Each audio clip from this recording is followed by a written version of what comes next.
आप सभी को मेरा शुभ प्रभात। मैं लता विद्या बाल भवन सीनियर सेकेंडरी विद्यालय से संस्कृत की अध्यापिका हूँ। आज मैं संस्कृत विषय में एक बहुत ही महत्वपूर्ण प्रकरण लेकर आई हूँ। जैसा हम हिंदी में और अंग्रेजी में हम टेंस पढ़ते हैं और हिंदी में हम लोग जो है काल पढ़ते हैं, ऐसे ही संस्कृत में भी हम लोग जो है धातु रूप पढ़ते हैं।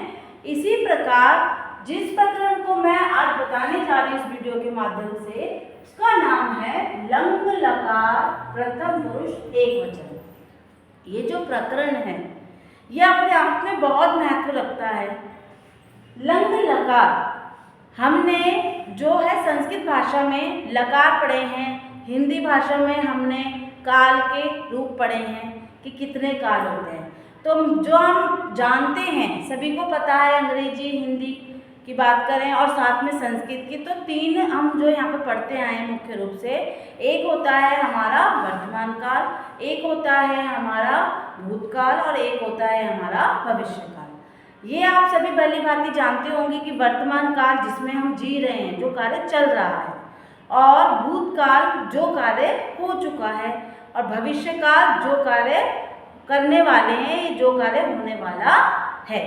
तो ये हम सब बहुत ही समय से पढ़ते हुए आ रहे हैं, लेकिन संस्कृत में भी हम इसको ऐसे ही पढ़ते हैं। बस सिर्फ इतना अंतर है कि यदि हम हिंदी में वर्तमान काल बोलते हैं तो संस्कृत में हम इसे लट लकार बोलते हैं, और यदि हम हिंदी में जो है भविष्य काल बोलते हैं तो संस्कृत में हम इसे लिट लकार बोलते हैं, और ऐसे ही हिंदी में हम इसे भूतकाल बोलते हैं तो संस्कृत में हम इसे लंग लकार के रूप में जानते हैं।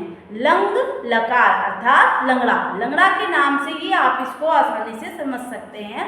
लंग लकार, लंग लकार अर्थात भूतकाल जो कि बीत चुका है, अर्थात लंग लकार का जो प्रयोग संस्कृत में होता है वो भूतकाल के रूप में होता है। तो ये तो था हमारा प्रकरण जिसको हमने वास्तविक रूप को जाना। अब हम आते हैं कि लंग लकार में क्या होता है, क्या वो वर्तमान काल से भिन्न होता है, क्या वो भविष्य काल से भिन्न होता है, लट लकार और लिट लकार दोनों से किस प्रकार से वो भिन्न होता है, ये हम इस वीडियो में जानेंगे और इसके प्रयोग को भी जानेंगे।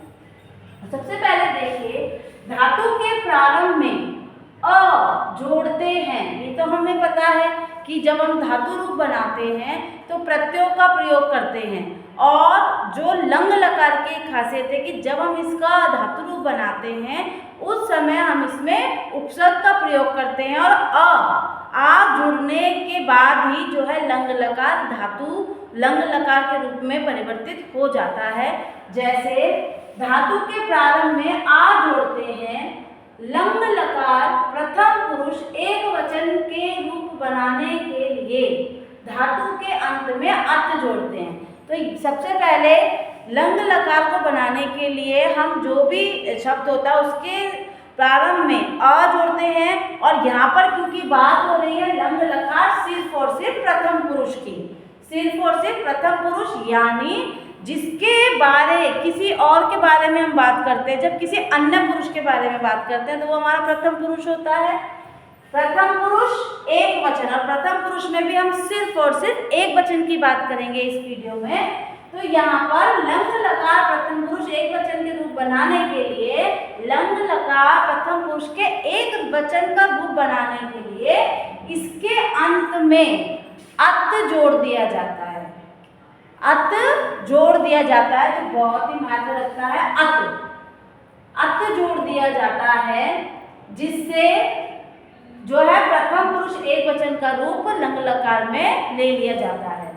अब जैसे उदाहरण के लिए पठ धातु, पठ अर्थात पढ़ना, पठ, और यहाँ पर हम देख रहे हैं जैसा कि प्रारंभ में बताया गया था लंग लकार बनाने के लिए आ जोड़ दिया जाता है प्रारंभ में, तो अ धन पठत।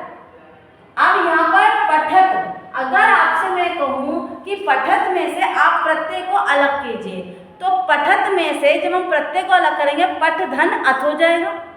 अत तो लास्ट में इसके बिल्कुल आखिर में क्या जुड़ा हुआ है? अत।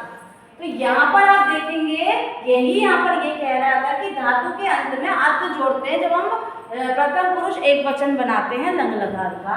तो अत, पठ यानी अधन पठत, और ये शब्द धातु रूप क्या बन गया? अपठत, अर्थात पढ़ा हुआ, क्योंकि बात हो रही है भूतकाल की जो बीत चुका है। अब लिख, लिख अर्थात लिखना, अधन लिखत, अलिखत लिखा हुआ। पत, पत अर्थात गिरना, अधन पतत अर्थात अपतत गिरा हुआ। चल, चल अर्थात चलना, अधन चलत, अचलत अर्थात चला हुआ। और गम, अगच्छत, गम जो है धातु का मूल रूप है किसका? गच्छति, गच्छति का मूल रूप यहाँ पर गम है, और जो हम इसको धातु रूप परिवर्तित करते हैं तो वो गच्छ में परिवर्तित करते हैं। गच्छति, गच्छता, गच्छन्ति अर्थात जाना। तो अधन अगच्छत, ये क्या बन गया? अगच्छत अर्थात गया हुआ। अब यहाँ पर हम इसका प्रयोग भी देख लेते हैं, कैसे इसके वाक्य प्रयोग होता है।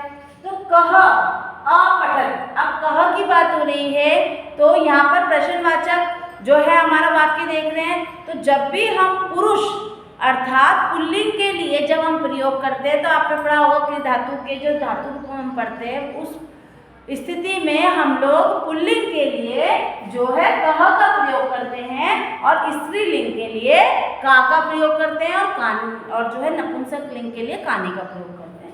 तो क्योंकि यहाँ पर बात हो रही है कह अर्थात पुल्लिंग की, कह अपठत अर्थात किसने पढ़ा, मतलब वो कार्य हो चुका है, किसने पढ़ा। बालक अपठत अर्थात बालक ने पढ़ा। इसका उत्तर क्या हो गया? बालक ने पढ़ा, क्योंकि जिस भी काल में या जिस भी जो है लकार में आपसे प्रश्न पूछा जा रहा है उसी ही लकार में हम उसका उत्तर देंगे। मयंक पाठम अपठत, तो मयंक ने पाठ पढ़ा था, यानी मयंक ने पाठ पढ़ा। अब यहाँ पर का अलिखत अर्थात का, क्योंकि स्त्रीलिंग है इसलिए प्रश्नवाचक में हमने का प्रयोग किया है। किसने लिखा? किनके हम जो शब्द रूप पढ़ते हैं, धातु रूप पढ़ते हैं। बालिका अलिखत, बालिका ने लिखा। रमा पत्रम अलिखत, रमा ने पत्र लिखा। अब यहाँ पर जो है हमने देखा कि किस प्रकार से लंग लकार प्रथम पुरुष एक वचन के वाक्यों को बनाया गया है, साथ साथ मैंने उसका हिंदी अनुवाद भी आपको बताया है। प्रथम याद रखने योग्य बातें जो इसमें है, प्रथम पुरुष एक वचन का यह रूप प्रथमा विभक्ति एक वचन कर्ता के साथ प्रयुक्त होता है, यानी कर्ता ने जो ये प्रयुक्त होता है। याद रखने योग्य बात है कि जब हम प्रथम पुरुष बनाते हैं एक वचन में लंग लकार का, तो वो कर्ता विभक्ति के रूप में प्रयुक्त होता है, अर्थात कर्ता ने, बालक ने, मयंक ने, बालिका ने, रमा ने।